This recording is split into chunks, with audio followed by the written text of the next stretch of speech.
விஜயினுடைய கூட்டணி மெஜாரிட்டியை நிரூபிக்குமா நிரூபிக்காதா? இதுதான் இன்னைக்கு இருக்கக்கூடியது. இன்னைக்கு இருக்கிறது என்னன்னா, விஜய்க்கு காங்கிரஸ் 5, 2 கம்யூனிஸ்ட்டுகள் 4, 9. அதுக்கு அடுத்தது வந்து கட்சி பார்த்தீங்கன்னா, முஸ்லீம் லீக் 2 ஆதரவு, விடுதலை சிறுத்தைகள் 2 ஆதரவு. மெஜாரிட்டியா இருக்காங்க. கிட்டத்தட்ட 120 கிட்ட இருக்காங்க. இது ஒண்ணும் பெரிய அளவுல அவருக்கு சறுக்காது அப்படின்னு நம்ம நினைச்சுக்கிட்டு இருக்கிறோம். ஆனா என்ன நடக்கலாம் ஒருவேளை மேபி. இதுக்கு முன்பாக எப்படி இருந்தது அப்படின்னா, விஜய் 108 பேச்சுவார்த்தை அப்படின்னு இருக்கும்போது அந்த காலகட்டத்தில, அதிமுகவில் இருக்கக்கூடிய சிலரும் சேர்ந்து ஒரு அழுத்தம் கொடுத்துருக்குறாங்க எடப்பாடிக்கு. என்னென்னா, இப்போ நாம போகலைனாக்கா, காங்கிரஸுன்னு மற்றவங்க எல்லாம் பிரிஞ்சு போகிறதுக்கு வாய்ப்பாக இருக்கும்.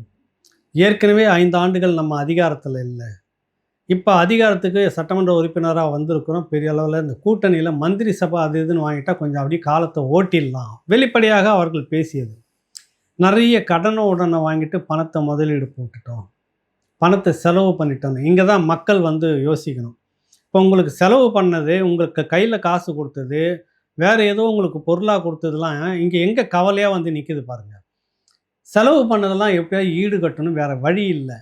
அதனால் விஜய்க்கு ஆதரவு கொடுத்துட வேணும் அப்படின்னு அவங்க தரப்பில் எடப்பாடியை நெருக்கினதாக ஒரு சம்பவம் நடந்தது.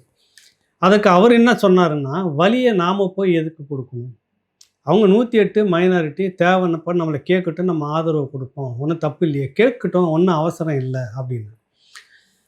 இந்த தகவல் வந்து இந்த மாதிரி இங்கே ஒரு இது பேச்சு நடந்துக்கிட்டு இருக்குது அப்படின்னு ஒன்று நேராக செங்கோட்டையனுக்கு போகுது. செங்கோட்டையன் இன்னும் அந்த தரப்பில் புஷி ஆனந்த் தரப்பில் விஜய்க்கு போகுது.